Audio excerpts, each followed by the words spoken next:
Tele Brasil Notícias. Olá, está começando a sua edição semanal do Jornal Tele Brasil Notícias através da TV Clique Brasil.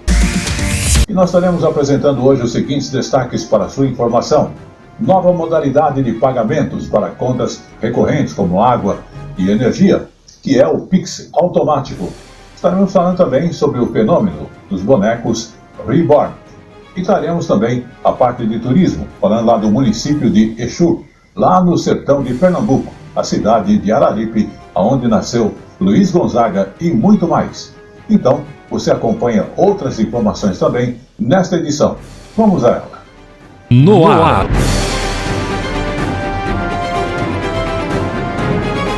Tele Brasil Notícias. E começamos essa edição falando de uma nova modalidade de pagamento para contas recorrentes, com aquelas contas de energia e também de água, que estará inclusive disponível para os consumidores a partir do dia 16 de junho, que é o Pix automático, lançado e anunciado aqui em São Paulo pelo Banco Central. Vamos acompanhar. O lançamento do Pix automático em São Paulo reuniu representantes de empresas, prestadores de serviços de pagamentos, além do Banco Central. O Pix é o dinheiro que anda na velocidade do nosso tempo.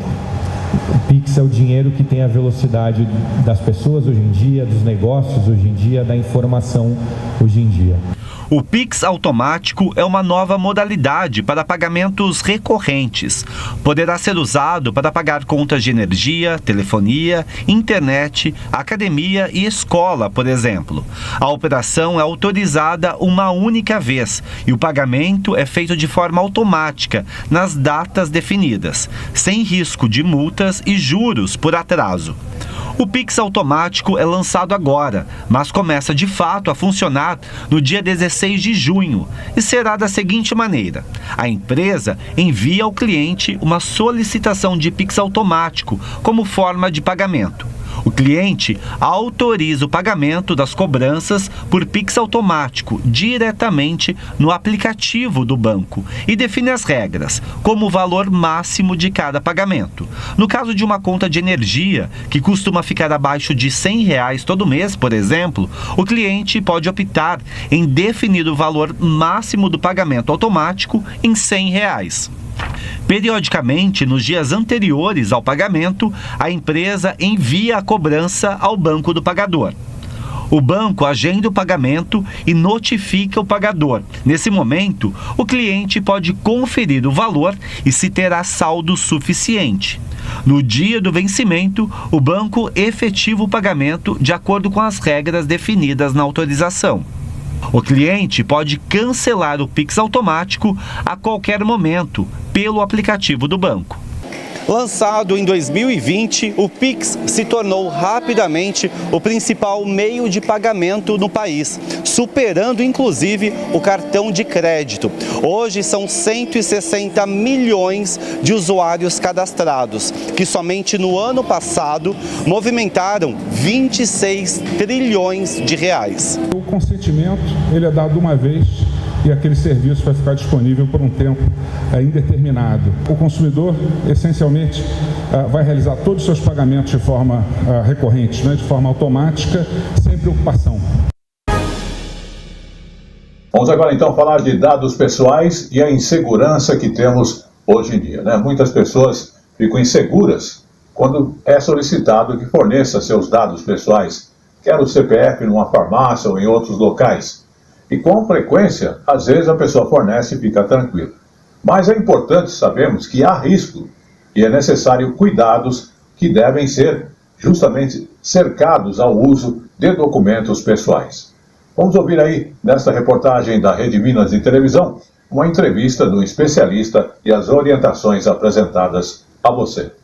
Hoje em dia é difícil escapar de um estabelecimento ou site de compra que não peça informações para cadastro, principalmente o CPF. Você se sente seguro em passar esse tipo de informação? De vez em quando eu passo, primeiro na farmácia. A gente confia em Deus, né? Não tem problema nenhum passar o CPF, seja em loja, ou mesmo para exigir uma nota fiscal. Hoje em dia a gente sabe que as secretarias de Fazenda, às vezes eles têm até benefícios para quando você pede o CPF na nota, às vezes desconto em impostos ou mesmo sorteios.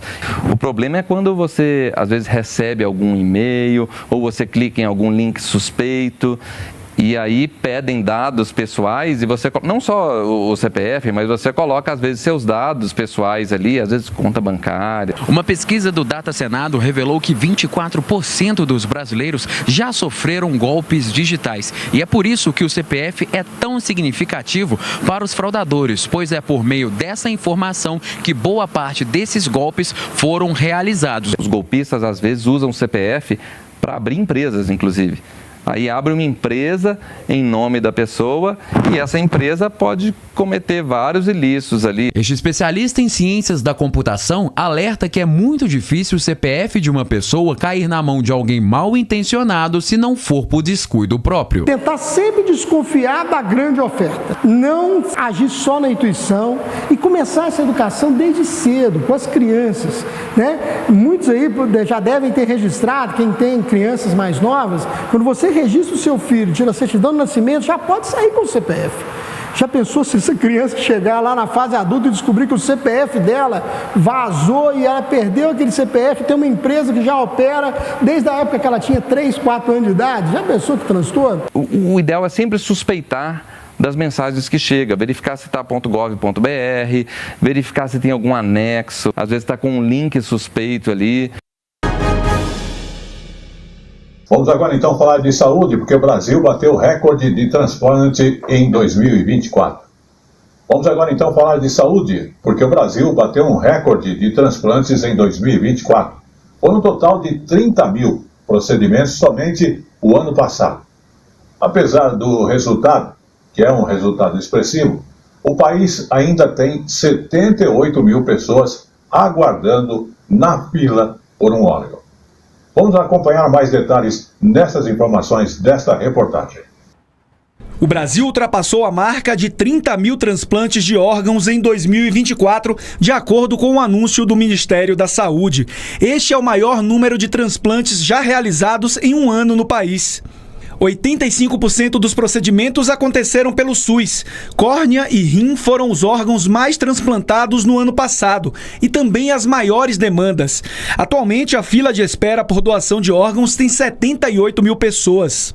O ministro Alexandre Padilha anunciou a ampliação para todo o país do teste à distância que avalia se o receptor terá rejeição ao órgão doado e também a prioridade de doações dentro da mesma região geográfica.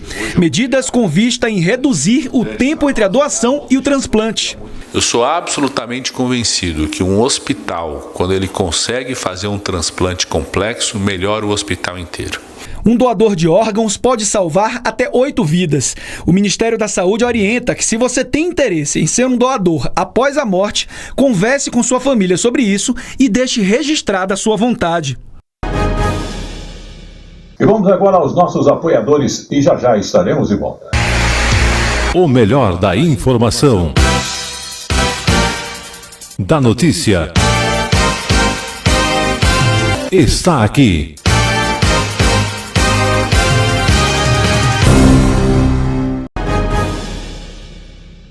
Estamos de volta, agora vamos falar de religiões e também do IBGE, que divulgou novos dados sobre as religiões do Brasil.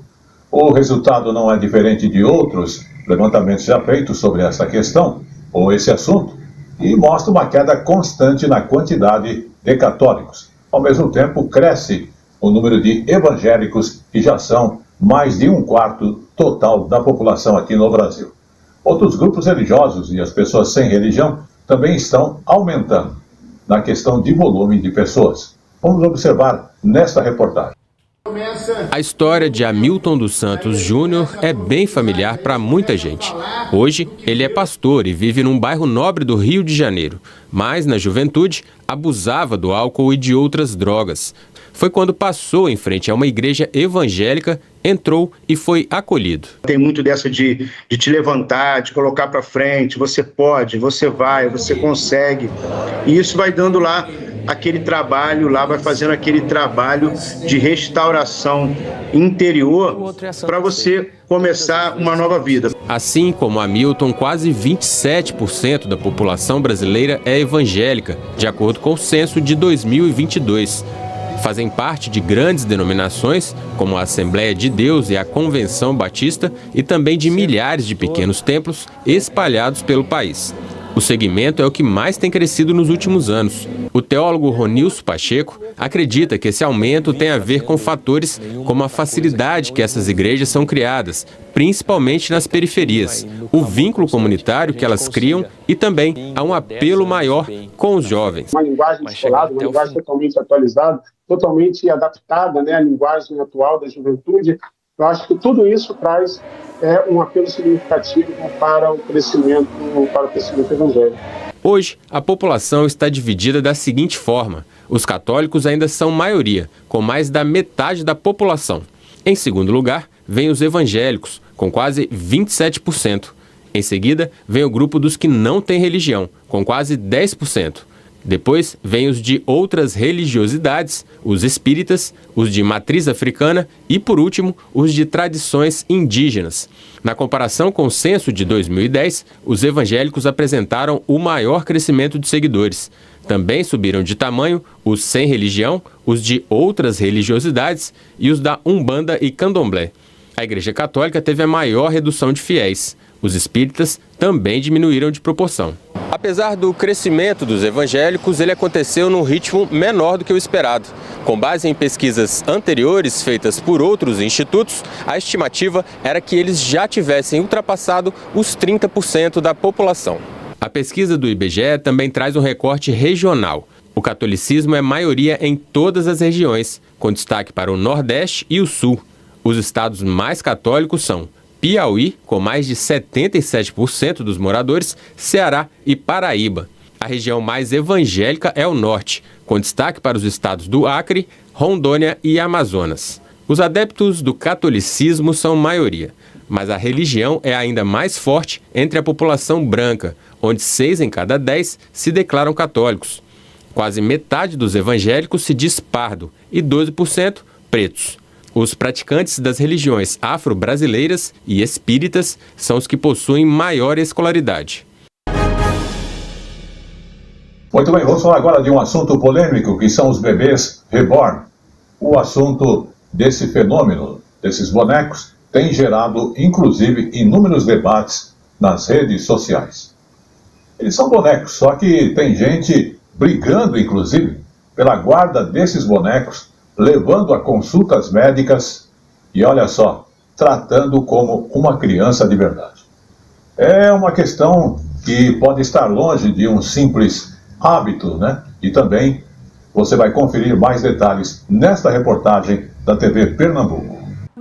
Uma influenciadora digital de Minas Gerais viralizou nas redes sociais após tentar receber atendimento médico com um bebê reborn. Ele teve que ficar nesse bercinho aqui para ver se a medicação fazia efeito. Ele resmungou um pouquinho, então eu peguei ele no colo. Só foi pegar ele no colo, a médica já veio e deu alta pra gente. Fato que repercutiu bastante, mas que, segundo Yasmin Becker, criadora de conteúdo infantil, o vídeo é fictício. Apesar da brincadeira, o tema tem gerado polêmica e até briga na justiça pela guarda de um bebê hiperrealista. Caso que, segundo especialistas, deve ser tratado como partilha de patrimônio.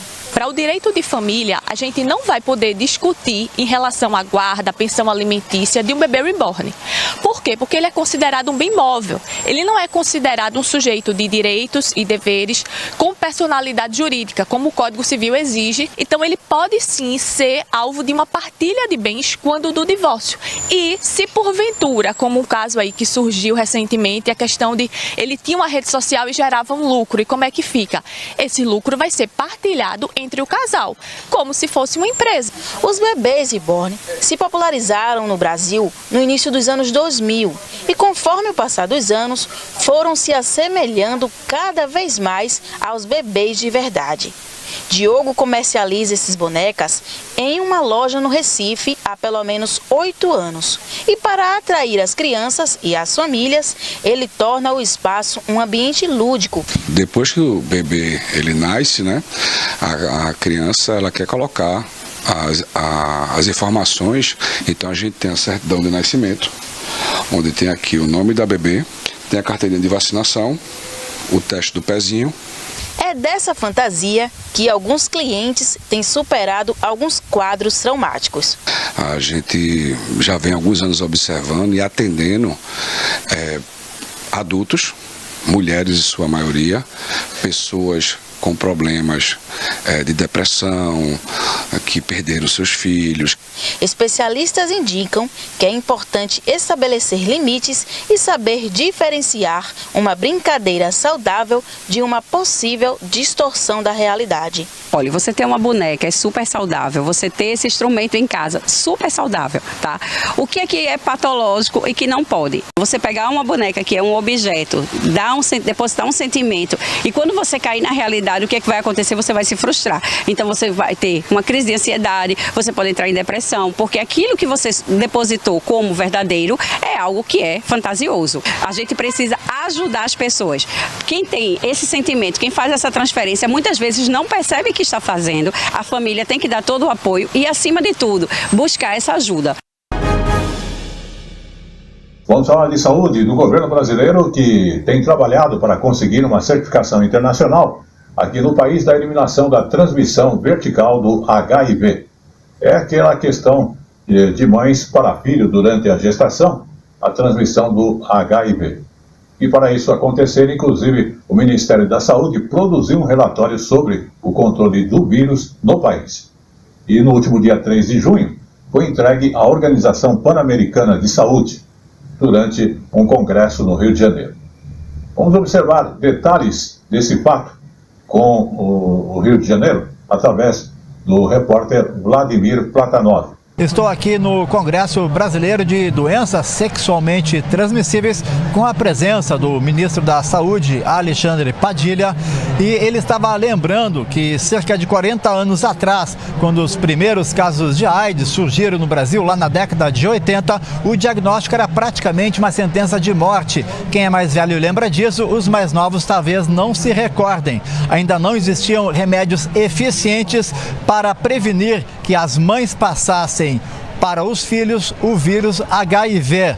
Nessa época era muito grande o número de bebês que nasciam infectados com HIV. Com o tempo esses remédios evoluíram, os testes, se popularizaram e o vírus passado de mãe para filho se reduziu bastante. De 2019 para 2023, por exemplo, a taxa de transmissão vertical no Brasil caiu de 3,2% para 1,1%. Nesse mesmo período, o Brasil registrou ainda uma média de 8 mil mães gestantes infectadas pelo HIV. Finalmente, o país conseguiu agora atingir o índice praticamente zero de transmissão vertical. Padilha lembrou que é o maior país do mundo a ter alcançado essa eliminação de transmissão vertical. Agora, as pessoas com as quais eu falei, pessoas especializadas na questão do HIV/AIDS, lembraram que nós temos que comemorar isso, mas também lembraram que é muito importante que as novas gerações, as gerações das telas digitais, tenham mais informações sobre a prevenção da AIDS. E chegou agora no Tele Brasil Notícias o nosso Momento Jurídico. O Momento Jurídico de hoje está abordando a questão de supermercados que devem pagar indenização por abordagem vexatória de segurança contra aquele cliente, um adolescente. Vamos observar mais detalhes nesta reportagem. Supermercado deve pagar indenização por abordagem constrangedora de segurança contra a adolescente acusada de furto. A decisão é da terceira turma do Superior Tribunal de Justiça. Era para ter sido uma ida ao supermercado como outra qualquer. Mas naquele dia, Beatriz voltou para casa cheia de vergonha e muito nervosa. Nossa, foi super constrangedor, porque eu nunca imaginei que eu iria passar por uma situação assim, nunca. Eu fui muito constrangida e na frente de várias pessoas. Beatriz, que na época tinha 14 anos, foi ao supermercado com uma amiga, também menor de idade. Depois de fazer o pagamento, os seguranças abordaram a adolescente, que foi revistada em público e acusada de furto diante dos demais clientes. Como nenhum produto foi encontrado, a adolescente foi liberada, mas voltou para casa chorando. A minha reação no momento foi de raiva. Foi de raiva a minha reação no momento, mas quando eu cheguei em casa eu chorei bastante. Diante da situação, a mãe da Beatriz registrou o boletim de ocorrência e decidiu pedir indenização na justiça. O advogado de defesa que atuou no caso entrou com um pedido de danos morais contra o supermercado. Não teve a abordagem correta por parte da segurança do supermercado. Não houve provas dentro dos autos que pudessem atestar que efetivamente houve esse furto. Nesse sentido, configurado dano moral, né? Uma acusação infundada que não foi comprovada dentro dos autos. O Tribunal de Justiça do Paraná considerou a abordagem no supermercado excessiva e julgou o pedido procedente. O estabelecimento recorreu ao Superior Tribunal de Justiça. A ministra Nancy Andrighi destacou que, mesmo sendo lícito a empresa verificar eventuais atitudes suspeitas dos consumidores, são consideradas excessivas as abordagens que ocasionem, por exemplo, constrangimento ou agressão contra o consumidor. E em casos que envolvam criança ou adolescente, é necessário atenção ainda maior. A ministra destacou também que é obrigação dos estabelecimentos comerciais comprovar que o procedimento foi adequado e respeitoso. Com isso, para a terceira turma, a revista realizada por seguranças em estabelecimentos comerciais é lícita, desde que seja conduzida de forma calma, educada, sem excessos e sem submeter o consumidor a qualquer constrangimento, o que não foi observado no caso sob julgamento. O colegiado assim manteve a condenação do supermercado ao pagamento de danos morais de R$6 mil. E vamos aos nossos apoiadores e já estaremos de volta. O melhor da informação, da notícia, está aqui.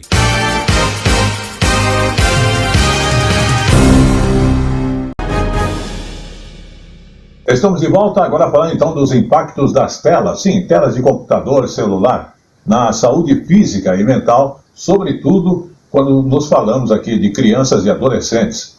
No Rio de Janeiro foi lançado inclusive um guia com recomendações para famílias, governos, a sociedade civil e também para as empresas. Vamos conhecê-lo.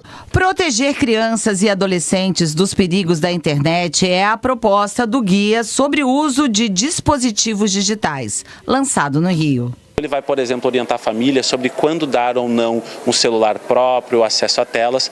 Vai falar sobre a necessidade de que as empresas criem mecanismos de verificação etária e de proteção contra conteúdos violentos e vai falar sobre governos e congressos da necessidade de regulamentação. O objetivo das recomendações do guia é criar um ambiente mais saudável para crianças e adolescentes. Entre as propostas estão: a atenção ao uso excessivo de telas, que causa atrasos no desenvolvimento. O uso exagerado por parte dos adultos leva à exposição precoce das crianças aos dispositivos. Políticas de educação digital e midiática contribuem para um uso responsável e adequado. O uso de dispositivos digitais deve acontecer aos poucos, com o aumento da autonomia da criança. A proteção passa também não só pela educação, mas pela saúde dessas crianças. Nós estamos vendo crianças e adolescentes adoecerem com o uso que nós chamamos excessivo, prolongado e precoce das telas. Eu sempre digo que o conhecimento protege, né? Então, se a gente quer uma infância, uma adolescência felizes, protegidas, guiadas por contorno, por limites que vão levar eles para uma vida adulta saudável, a gente precisa de informação e o guia é uma excelente fonte de informação. Vamos agora falar do assunto que foi bastante preocupante na quarta-feira, que é a questão das responsabilidades das redes sociais. O Supremo Tribunal Federal, então, voltou àquele julgamento sobre a responsabilidade das redes sociais pelo conteúdo publicado pelo usuário. Já no dia seguinte, o ministro André Mendonça finalizou o voto e ele defendeu a liberdade de expressão e disse que não é possível responsabilizar as plataformas no caso de crime de opinião. Vamos obter mais outros detalhes nesta reportagem através da Bruna Sanieri. É isso mesmo, depois de 2 dias, André Mendonça proferiu seu voto e ele validou o artigo 19 do Marco Civil, que prevê a responsabilização das plataformas por conteúdos postados de terceiros somente em caso de descumprimento de decisões judiciais. Ele defendeu que esses serviços de mensagens privadas entre familiares não seguem as mesmas regras do que as mídias sociais. Para André Mendonça, as empresas devem trabalhar com um princípio da autorregulação regulada, que seria uma remoção espontânea de conteúdos diante de normas pré-estabelecidas e monitoradas.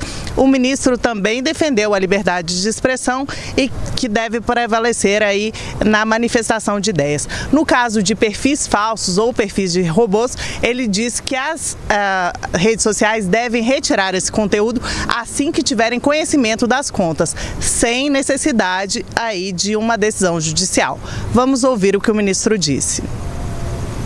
É inconstitucional a remoção ou suspensão de perfis de usuários, exceto 1.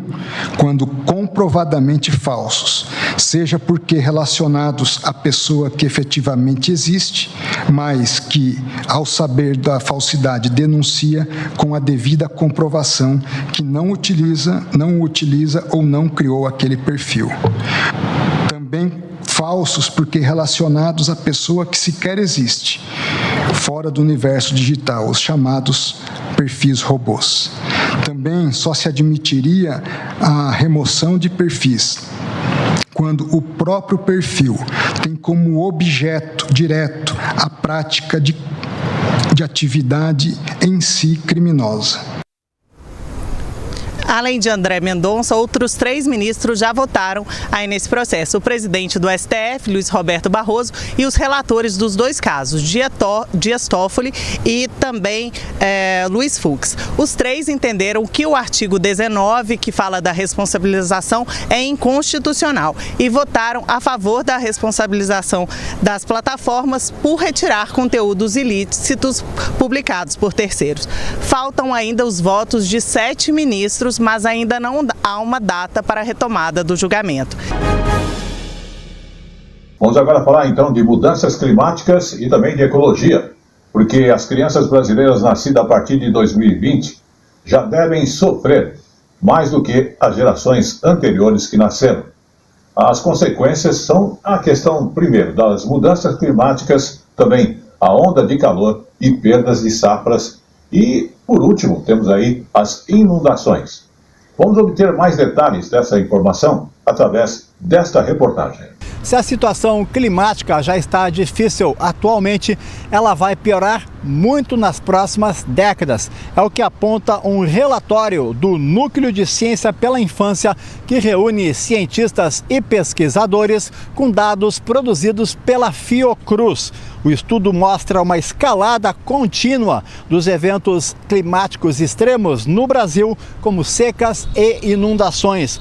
Para termos uma ideia, esses fenômenos aumentaram de 1.779 em 2015 para 6.772 em 2023, ou seja, 4 vezes mais. Por causa disso, cerca de 18 milhões de crianças brasileiras estarão mais expostas a esses impactos nas suas vidas, na área da saúde, da educação, da segurança e da nutrição.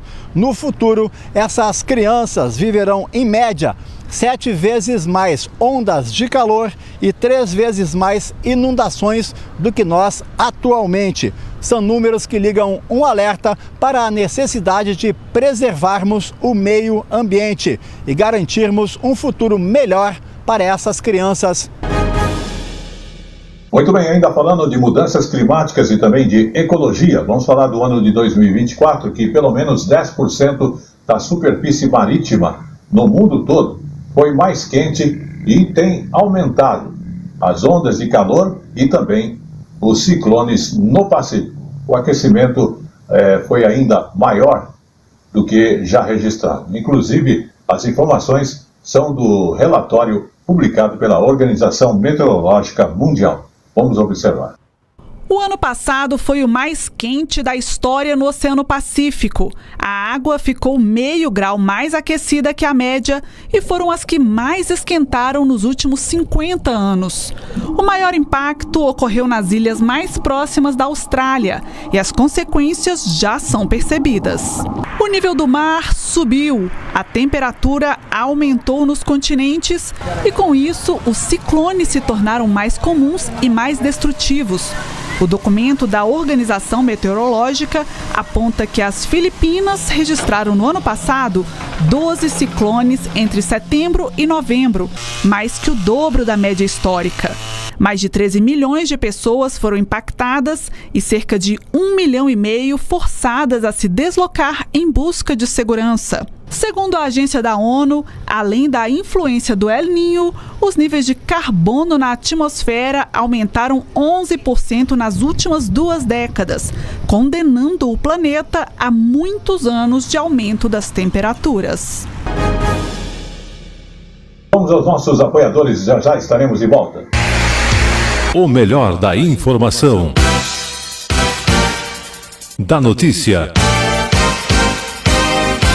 está aqui.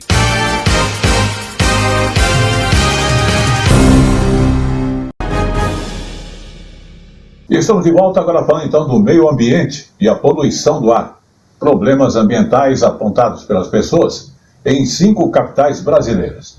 É o que diz a pesquisa Viver nas Cidades, Meio Ambiente e Mudanças Climáticas, realizada pelo Instituto Cidades Sustentáveis. Vamos observar. São Paulo, cerca de 2 em cada 3 pessoas acreditam que a poluição do ar é um dos principais problemas ambientais da capital paulista.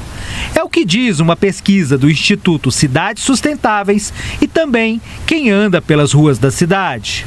Quem vive aqui em São Paulo já está acostumada com essa poluição. Se tivesse menos carro, tivesse um serviço público melhor, você poderia eventualmente ter um ar melhor, né? Os altos níveis de poluição do ar, que são responsáveis por matar milhares de pessoas nas nossas cidades, né? Não só em São Paulo, tem solução. Basta você efetivamente investir em transporte público de qualidade para a população, fazer expansão de metrô e eletrificar a frota veicular. O estudo mostra que as preocupações dos moradores das grandes cidades estão conectadas com o ambiente local. Então, dependendo do lugar, há mais atenção a questões como poluição dos mares e falta de saneamento. Além de São Paulo, o problema da poluição do ar foi o mais citado em Manaus, Belo Horizonte, Fortaleza e Rio de Janeiro. Em Porto Alegre, que sofreu grandes inundações no ano passado, as enchentes foram apontadas como principal problema. A poluição sonora é destacada por 44% da população de Salvador. Em Recife, a poluição dos mares é a questão que mais incomoda os moradores. Em Belém, os moradores se sentem afetados pela falta de esgoto e em Goiânia, pela ausência de coleta seletiva de lixo. A pesquisa também ouviu a população das capitais sobre os impactos das mudanças climáticas. Em 9 das 10 cidades, o calor excessivo foi apontado como o impacto mais percebido. Em Porto Alegre, as enchentes foram o efeito mais lembrado. O poder público pode sim ter uma série de medidas e ali claramente aparecem as prioridades da população nesse sentido, tanto em relação ao combate ao desmatamento, né, combate às ocupações de áreas de manancial, por exemplo, mas também em relação a questões como mudança na frota de ônibus para usar combustíveis, né, menos poluentes, questões como políticas de arborização urbana. Então tem uma série de soluções que é interessante ver que as pessoas identificam que são as mais adequadas para a sua realidade local. Vamos agora também falar de meio ambiente e dos milhões de seres humanos que são afetados todos os dias pelo desmatamento e pela poluição. E é um grande desafio, inclusive, conter a poluição de plásticos. que já afeta inclusive o ecossistema terrestre e marinho. E uma coisa que, se observarmos bem, nos preocupa. Mas vamos obter mais detalhes nesta reportagem da TVE do Espírito Santo. Terra, o terceiro planeta mais próximo do Sol, o mais denso do nosso sistema solar. Visto do espaço sideral, um pálido ponto azul do tamanho de um pixel. Esse pontinho de luz tem aproximadamente 4,54 bilhões de anos.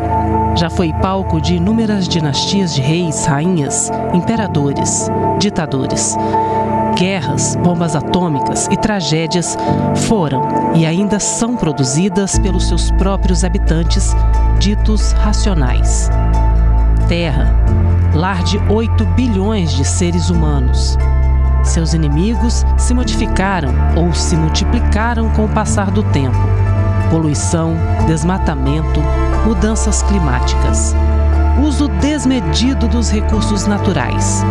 A saúde do planeta está em risco. A poluição plástica é um dos maiores desafios ambientais da atualidade. Todos os dias, toneladas desse tipo de resíduo são descartadas incorretamente ao redor do globo. Como resultado, danos severos aos ecossistemas terrestre e marinho. Durante décadas, a poluição plástica se infiltrou em todos os cantos do mundo. Contaminou a água que bebemos, os alimentos que comemos, os nossos próprios corpos em forma de microplásticos. Mais de 400 milhões de toneladas de plástico são produzidas anualmente em todo o mundo. Menos de 10% é reciclado. Por isso, o Dia Mundial do Meio Ambiente de 2025 tem como foco o fim da poluição plástica, que, embora seja um grande desafio ambiental, tem solução.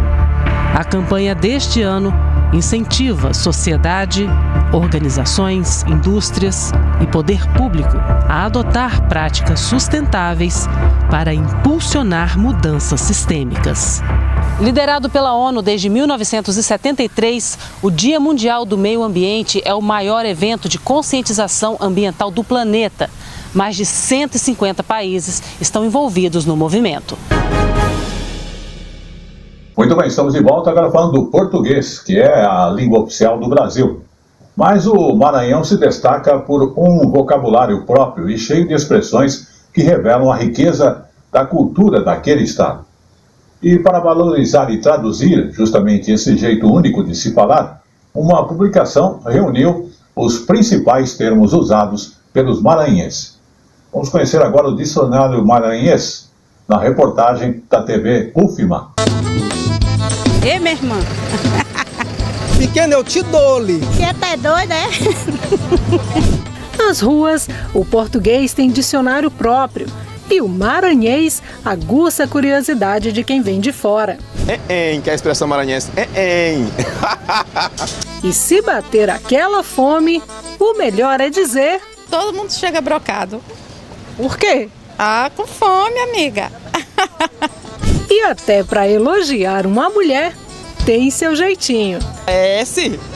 E se alguém falar que é bem ali, duvide. Bora ali, menino, bem ali. Assim. É perto ou é longe?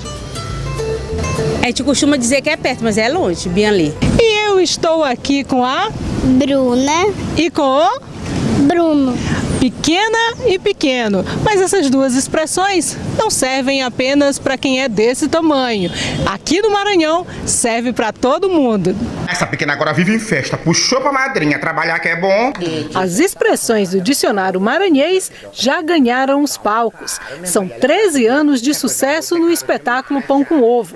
Clarice e Digé são um reflexo de um falar popular que encanta plateias. A menina pequena é preguiçosa, Clarice, passa o dia todo sentada parecendo uma barroa dentro de casa. A gente começou a fazer uma pesquisa muito grande sobre as expressões maranhenses, né? E a gente começou a trazer muito para o palco, né? Esse um que pequena, mentira pequena, não me diz pequena, né? E aí as pessoas começaram a aguçar mais o ouvido para isso e perceber que era uma expressão que era nossa, né? É tanta riqueza linguística que esse escritor resolveu produzir um livro com as principais expressões faladas no estado. Você pode dizer para alguém, fulano, traz um copo d'água para mim, tu vai morrer de sede. Significa não. Ou já estou indo levar, significa assim. Ou alguém pode, sabe o que aconteceu com a filha de fulano? Conta, já é uma dúvida. Nós temos mais ou menos 10 a 20 significados da palavra de acordo com o contexto em que ela é utilizada. Eu só te digo uma coisa, te digo nadinha. Vamos agora falar de turismo e um acordo que definiu que a concessionária Rio Galeão vai continuar a administrar o Aeroporto Internacional Tom Jobim, o Galeão, lá no Rio de Janeiro. A proposta de solução consensual entre o Ministério de Portos e Aeroportos e a concessionária do aeroporto foi aprovada ontem no plenário do Tribunal de Contas da União, com intermediação da Agência Nacional de Aviação Civil. O acordo propõe alterações contratuais para restabelecer o equilíbrio econômico-financeiro da concessionária, além de permitir a concretização dos investimentos previstos para o aeroporto. O Galeão foi concedido à iniciativa privada em 2013. Na ocasião, a Rio Galeão ganhou a concessão de 2014 a 2039, com um lance de 19 bilhões de reais. Em 2022, a concessionária demonstrou interesse em descontinuar o contrato, solicitando ao governo federal a sua relicitação, quando é necessária a realização de novo leilão para a seleção de outra operadora. De acordo com a Rio Galeão, a inviabilidade econômico-financeira do aeroporto, os impactos da pandemia da Covid-19 e a disparidade entre as demandas projetada e real motivaram o pedido de fim da concessão. O Galeão teve mais de 14,4 milhões de usuários e movimentou cerca de 60 mil toneladas de cargas somente no ano passado. E vamos aos nossos apoiadores, que já estaremos de volta. O melhor da informação, da notícia, está aqui.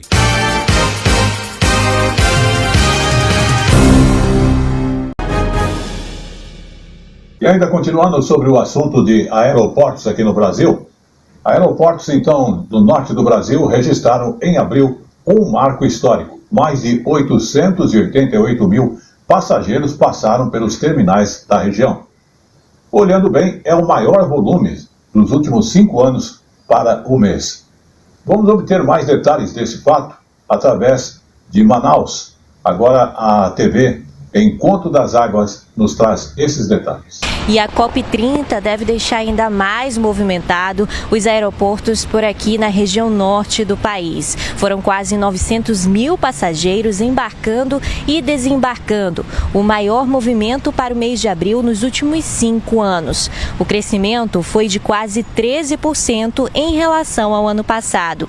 Desse total, mais de 860 mil utilizaram os voos domésticos, enquanto 24 mil embarcaram ou desembarcaram em voos internacionais. O aeroporto de Porto Velho, em Rondônia, foi um destaque, com quase um salto de 59,3% nessa movimentação.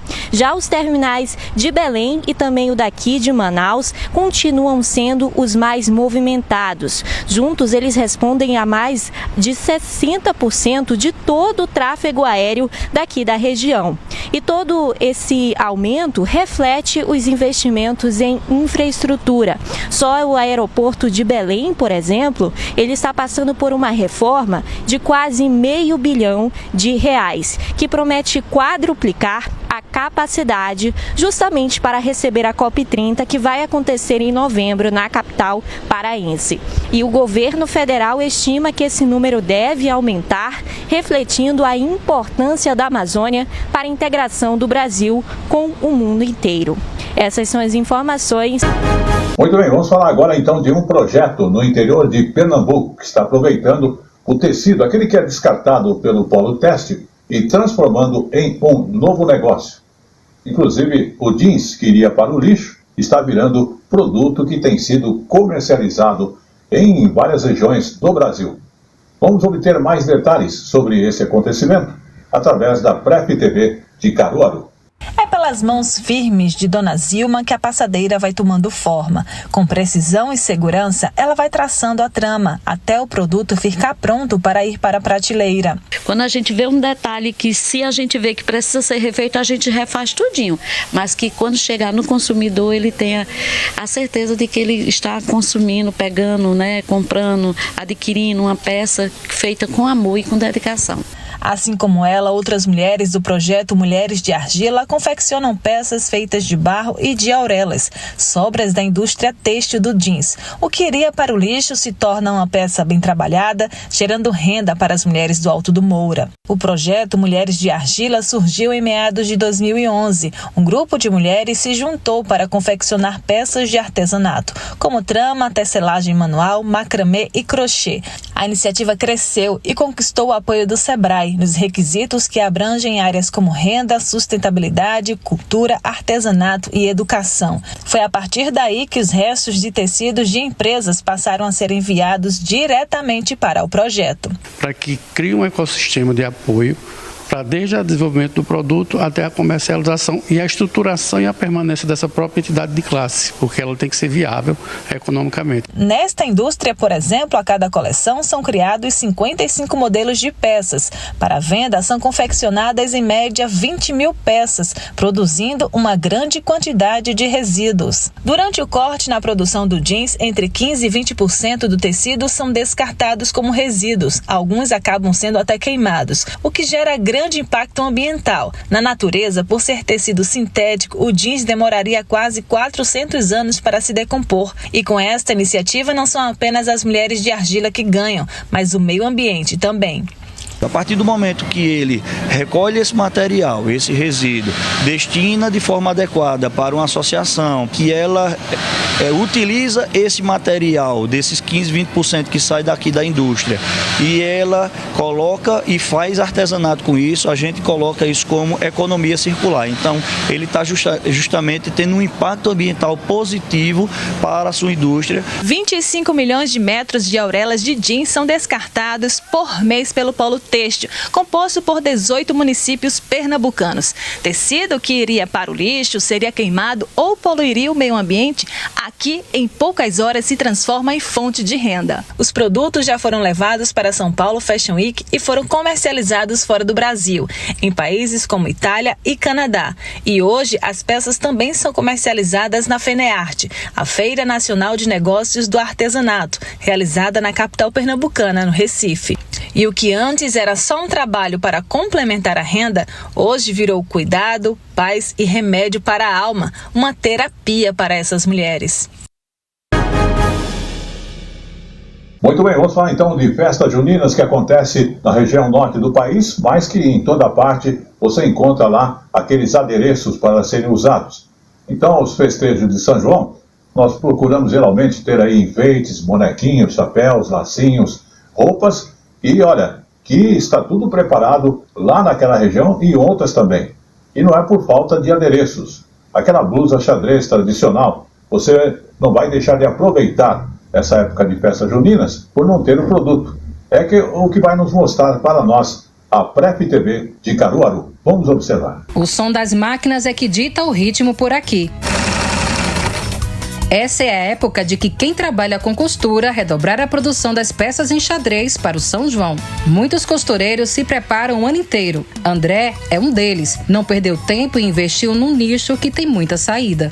Trabalhar com roupas infantis, com vestidos juninos de crianças de 1 ano até 8 anos. Ver as crianças dançando quadrilha com roupas juninas é muito gratificante e nada melhor do que ser cararuense, nascer na capital do forró e trabalhar com figurinos juninos, né? E é entre aviamentos como fitas de cetins, viés, cianinhas, pedrarias, bicos de renda, que uma grande rede produtiva se forma, fortalecendo a economia produtiva local, inclusive na produção de peças únicas, como esse vestidinho aqui. A peça infantil conta com aplicações de objetos decorativos e brinquedos em miniatura, encontrados na feira de Caruaru. Eu passei o ano todinho comprando materiais no centro para que quando chegasse perto do mês de junho, eu já tivesse todos os materiais adequados para usar nas roupas. Aqui neste outro ateliê, os preparativos começaram no final de março, com a preparação dos acessórios. A gente já se preparando com uns enfeites que vai botar bonequinho, eu faço pesquisa na feira de artesanato, os chapéuzinhos pra gente decorar tudinho, os laços do cabelo, como é que cada um vai usar.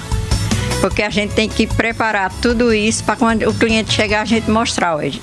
Eu tenho isso aqui. A disputa por um espaço na agenda da costureira é acirrado. Tudo para garantir a encomenda do São João. Tânia faz customização de abadás juninos e roupas personalizadas para as mães, vestidinhos infantis para as crianças, conjuntos com a mesma estampa para a mesma família. São em média 5, 6 vestidos personalizados que ela produz por semana. Fora as outras encomendas. Grandioso em todos os sentidos, o São João de Caruaru deve incrementar mais de 600 milhões de reais na economia local e gerar mais de 9 mil empregos diretos e 5 mil indiretos. O público estimado é de mais de 3 milhões de pessoas. São milhões de possibilidades para aproveitar o período e gerar uma renda extra e ainda celebrar a festa com dinheiro no bolso.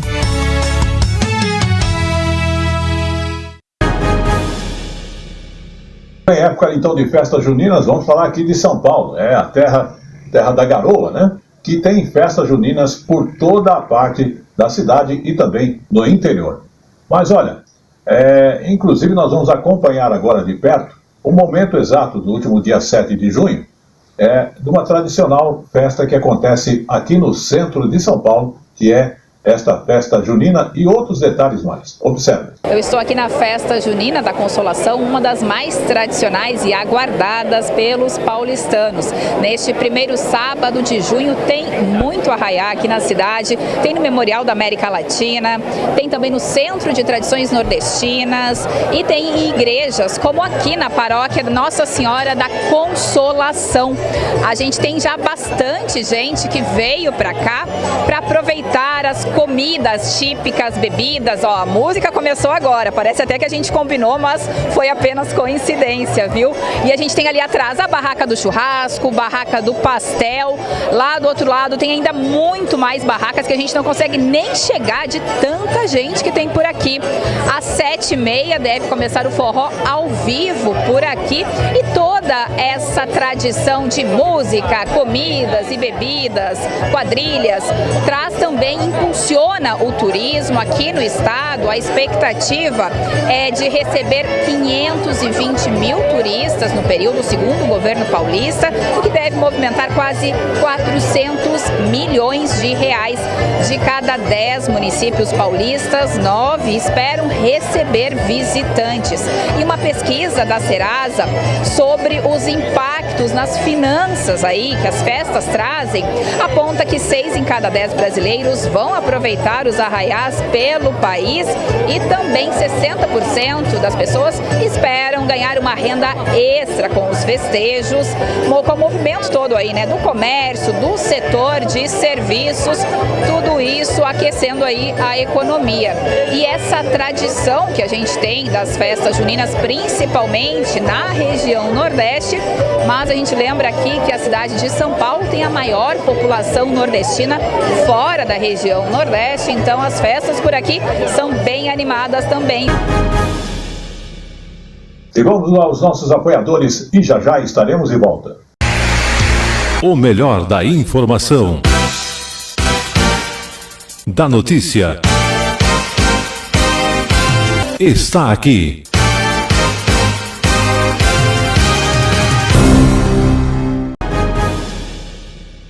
E falando então de festas juninas, não podemos deixar de falar de quadrilhas juninas, que estão se preparando desde o mês de novembro e agora estão prontas praticamente para se apresentarem ao público. Falamos lá da região de Mossoró, que é praticamente cruzar aí o país.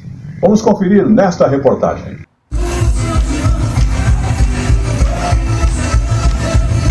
Mais do que uma dança, as quadrilhas juninas são grupos que contam e constroem histórias através de passos marcados pelo compasso dos instrumentos. Os grupos juninos reúnem dentro de quadra mais de 20 pares de brincantes e chegam a totalizar aproximadamente 120 pessoas entre todas as áreas de atuação. A cada anarrié, alavantu ou qualquer outro passo típico, as quadrilhas celebram a cultura nordestina com muito brilho e tradição. encantando os arraiás durante o São João. A importância do grupo junino é trazer essa parte cultural, trazer a arte, trazer a alegria, principalmente a toda a população, porque quadrilha é um movimento popular. É um movimento para o povo. São João sem quadrilha junina não existe, né? Porque eu acho que é a quadrilha junina que mantém viva essa tradição dos elementos juninos, dos elementos dos santos, da louvação, da fé, da alegria. As coreografias são marcas das apresentações e, para a construção delas, os responsáveis realizam um trabalho que vai além dos gestos corporais. A gente passa por um processo de pesquisa, a gente trabalha muito em cima do que o tema pede. Por exemplo, esse ano aqui a gente está numa pegada muito de fé, de procissão. Então eu fui assistir como eram os trejeitos da procissão, como é que as pessoas se comportam na procissão, é expressar com o corpo a partir de pesquisas, e aí a gente vai criando o nosso repertório corporal juntamente com um repertório musical, e nós vamos fazendo mapeamentos, desenhos e assim sucessivamente. Os grupos iniciam os ensaios, as montagens de figurino e toda a preparação cerca de 7 meses antes da estreia, tudo visando entregar um verdadeiro espetáculo. Os grupos de brincantes são classificados em 2 categorias: os tradicionais, popularmente conhecidos como quadrilhas matutas, e os estilizados, que investem na elegância sem abrir mão da tradição. O fato é que ambos buscam manter viva essa cultura e aproveitar intensamente o período junino.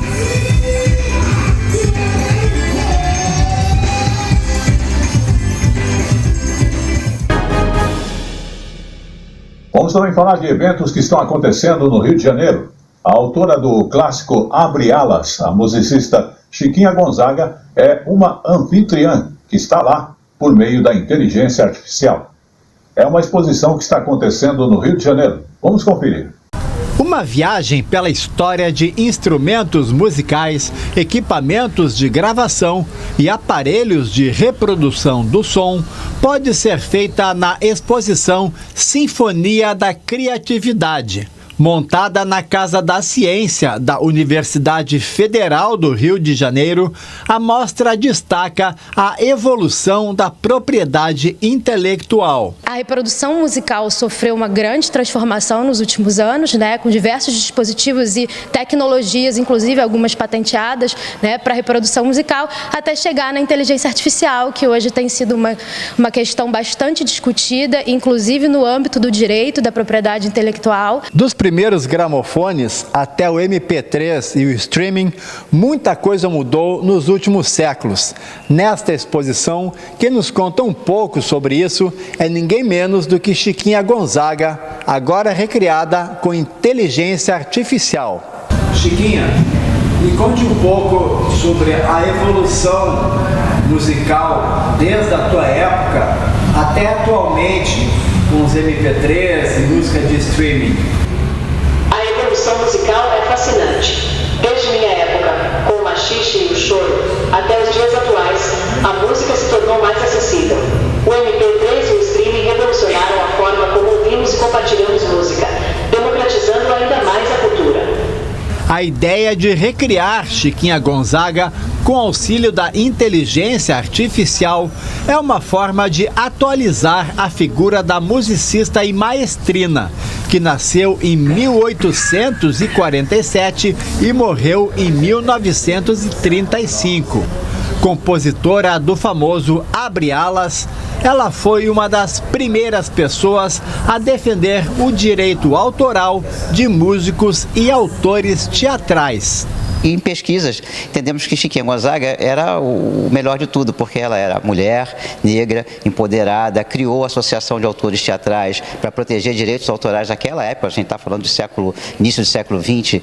Contamos com a parceria que desenvolveu a parte de sistema, da aplicação em si, mas nós ficamos fazendo toda a curadoria de conteúdo. Isso foi uma pesquisa grande junto ao ENPI, junto ao Instituto Moreira Salles, e tudo foi um processo criativo longo até chegarmos a essa versão final. E como eu falo sempre, tudo que é bom dura pouco, e o Tele Brasil Notícias da semana está chegando ao seu final. Mas antes de encerrarmos, vamos falar lá do município de Exu, no sertão do Pernambuco. onde está localizado ali aquele povoado de Araripe, e a cidade onde nasceu Luiz Gonzaga. Vamos conferir mais detalhes nesta reportagem. O gado vem seguindo na estrada e mostra que a pecuária resiste na região. São terras de antigas fazendas, entre elas a Araripe, onde restou o povoado, a cerca de 12 quilômetros da zona urbana de Exu. Algumas casas do povoado mantêm as características quase originais de um tempo em que ninguém imaginava que ali surgiria o morador mais ilustre, que viria a se tornar o rei do Baião. Na casa simples de portas de madeira, moraram os pais dele, o sanfoneiro Januário e Dona Santana. Segundo o filho do casal, Luiz nasceu perto dali, onde hoje existe um monumento ao pernambucano do século. Em 1924, a enchente de um rio que passa perto daqui derrubou a casa onde nasceu Luiz Gonzaga. Eram terras da fazenda Caiçara, que fica bem ao lado do povoado Araripe. O monumento foi instalado nesse local, nas proximidades, porque é para ninguém esquecer. Por essas terras, o menino Luiz brincou, cresceu e trabalhou também. Ajudava a cuidar do gado da família Alencar, de Caiçara. Tinha 17 anos quando deixou tudo para trás. Foi embora, de forma repentina. Um capítulo da vida de Luiz Gonzaga que a família de Dona Maria do Amparo, moradora do Araripe, acompanhou de perto. Ele se aborreceu muito com o padrasto da moça que ele namorava, E foi grosseiro, assim, meio valente. E o homem veio se queixar com o Mato Santana. E ela disse que não admitia, briga de maneira nenhuma. E disse que ia dar uma surra nele. E deu mesmo. Os dois, o pai e a mãe. Foi mesmo? Foi. E ele anoiteceu e não amanheceu. Então ele seguiu para o Crato, nesse tempo era a pé. E chegou no Crato, estavam recrutando soldados para a Revolução de 30. E ele deu o nome e deu certo, Aí viajou. Luiz, tu pode ser famoso, mas tu é matinhoso, vem com ele, ninguém vai, Luiz. Respeita os outros baixo do teu pai. Seu Januário tinha o respeito do filho e ganhou dele uma nova casa no povoado. O imóvel foi mantido como recordação. Muitas músicas de sucesso de Gonzaga ele já levou pronto daqui do dia a dia dele, do cancioneiro daqui do local, As bandas de pífano, os sanfoneiros, os bebos, contador de piada e de lorota, e Gonzaga levou essas histórias tudo para o mundo, Então eu considero que Gonzaga saiu pronto daqui do Araripe. E com essa última informação, estamos encerrando o Jornal Tele Brasil Notícias através da TV Clique Brasil. Agradecemos sua audiência aqui no Brasil e também em outros locais do mundo. E lembrando que você pode acompanhar as nossas informações através do YouTube ou Facebook, onde você tem @Jornal Tele Brasil Notícias. Ou mesmo temos o Facebook A Hora da Notícia. Agradecemos todo o apoio técnico de nossa equipe. Estaremos de volta semana que vem através da TV Clique Brasil com mais uma edição semanal de muita informação para você. Até lá!